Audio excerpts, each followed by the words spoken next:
Okay, so Earth Magic. This is one of our 5 books by Lindsay Squire, illustrated by Viki Lester, The Witch of the Forest's Guides. So this one is the guide to Earth Magic. Ground yourself with magic. Connect with the seasons in your life and in nature. So as we've seen in the other videos, we need to see what's in the beautiful dust jacket. What do we got? Ooh.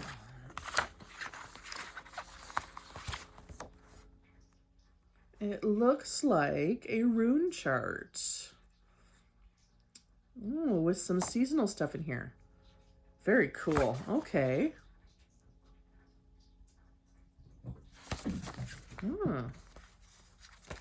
Like that. Okay. Once again, beautiful cover. Even without a cover on it, it's beautiful. All right, let's crack this baby. Earth Magic. I think even if you were not, categorize yourself as a green witch, I think we all use earth magic in some level.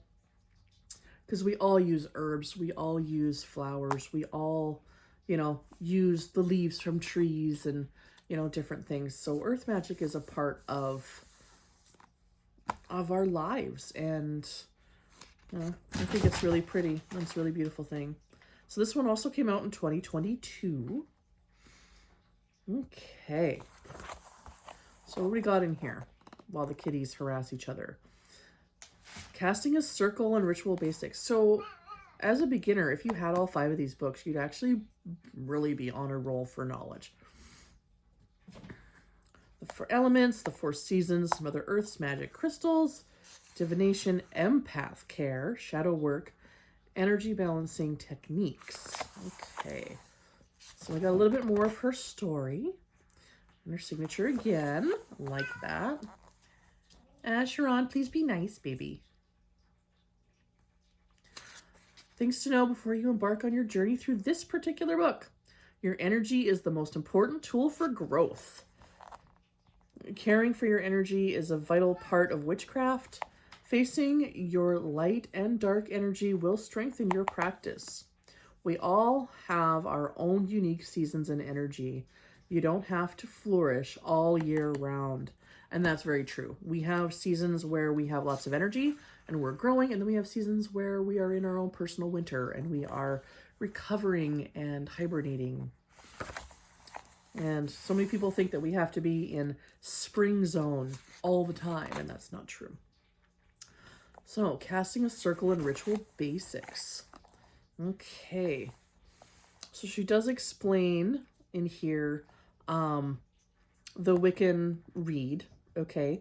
That is Wiccan specific. I do find it has some pretty good parts to it, but not everybody likes the whole threefold law thing, but that's a whole discussion amongst the masses thing. I just, believe, do no harm, be a good person, all that good stuff, and people will be good to you in return, right? But you need to follow your own personal moral code, and that's important. So casting the circle. She's got a nice chart here, and in order with her little arrows, which direction we're going. Okay.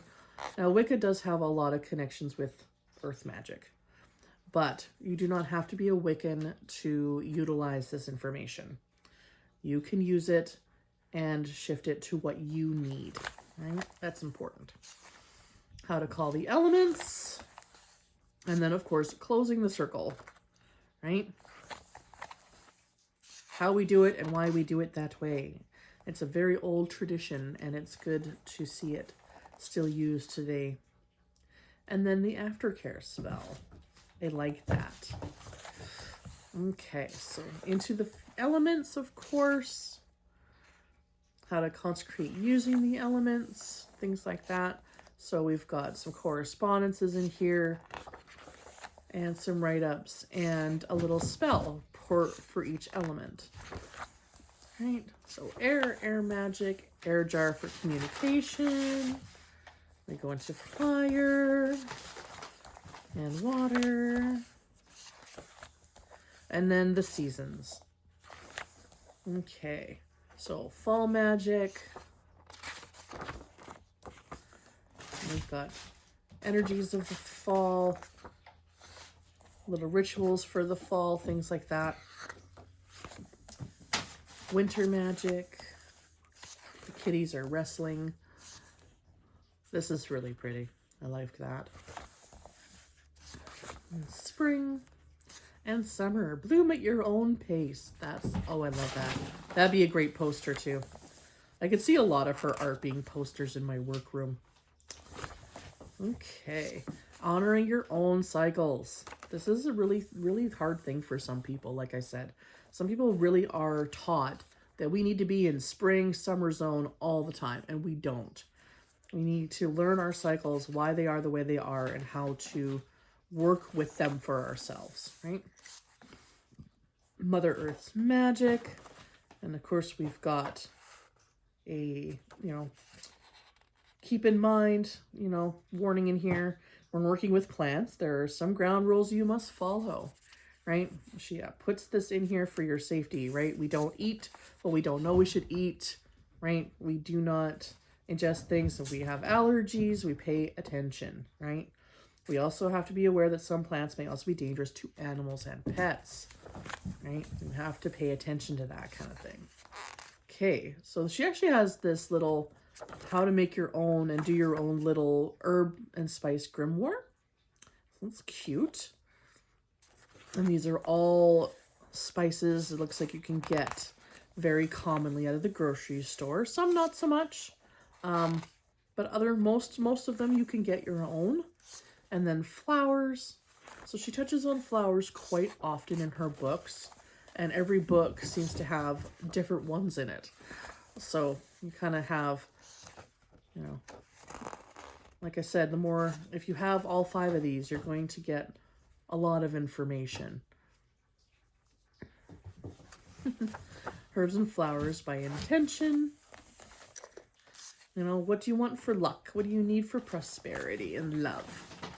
And the Celtic Tree Zodiac. I think this is really neat.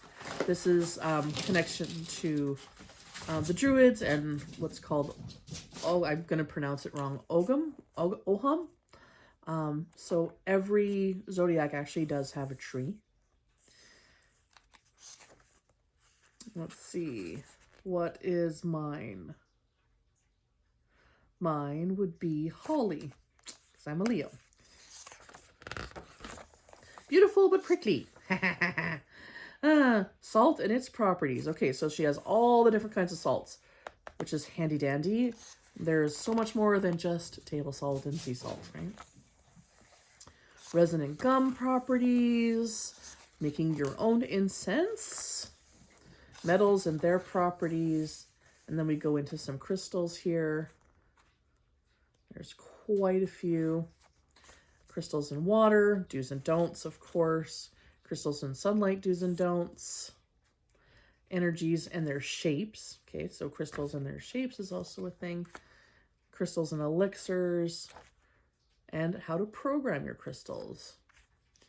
Crystals and ethics, right? Where did they come from? And then we have some divination here. So this one actually teaches about the runes. Hence why we have our little rune chart from the cover. And she actually suggests on how to make your own rune set in one of her books as well. You don't want to buy one, you can make it out of salt dough. You can carve them out of wood. You can do all kinds of things to make your own runes. And how to use them. And then oracle cards.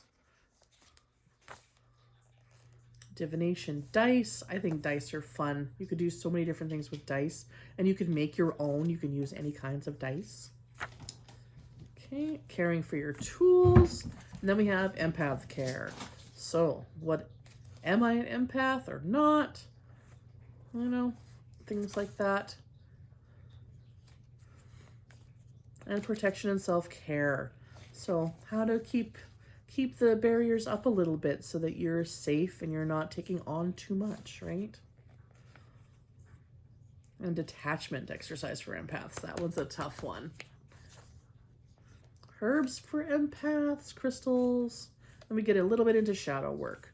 So shadow work is about exploring the darker depths of our souls and to confront the things that lay in the shadows. This is basically, you know, ritual self-therapy, self-work. We're working on ourselves. We're working on and acknowledging even the darker parts of ourselves to be better and grow as people. Right?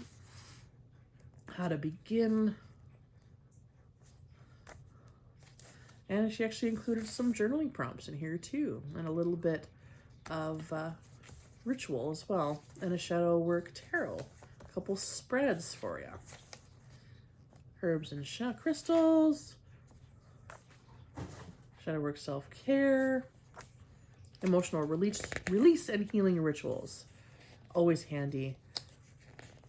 Not everybody can just go in the shower and have a good cry. Sometimes we need a little help. Energy balancing techniques, breath work, so important. Meditation, also super important and helpful.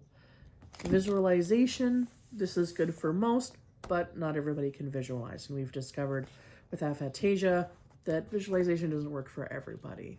But you can do other things to make that work. And grounding, also very important. All right, so we have conclusion. We got more further reading. Like I said in other videos, I like her further reading section so that if there's something in particular that you want to look more into, such as divination, you can look up, and she has the Scott Cunningham Divination for Beginners, right? You can look up these titles and find this stuff. And Wiccan specific, see? Traditional witchcraft, you know, non-Wiccan witchcraft, shadow work, green witchcraft. You got lots to read in there, lots to find. And index and acknowledgements. Another fabulous, fabulous book for earth magic. Having all 5 of these books makes me so happy. They are a great read, whether you're, you know, a super beginner or not. You're going to find something in these, but I do find them to be beautifully beginner friendly because they do touch on a lot of stuff. And they sit together very nicely. They tuck all together. It's a nice, beautiful stack.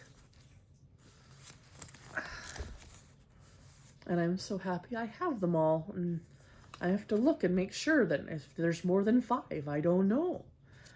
But if you're interested in these, I highly suggest picking them up. They're very cool. They're very nice books. This one, very in-depth if you're learning tarot. Great earth magic and herbal references. These are a great set of books, you guys. The link will be in the description, of course. And yeah. Do you have any of these books? Do you have any of their decks? You know, how is that working for you? Have you gotten anything out of them? Like, I want to know. I need those comments, people. Anywhoozin', we will see you again very, very soon. May your path be a bit like starlight and your spirit stay wild, my friends. And we'll see you again very soon. Bye-bye.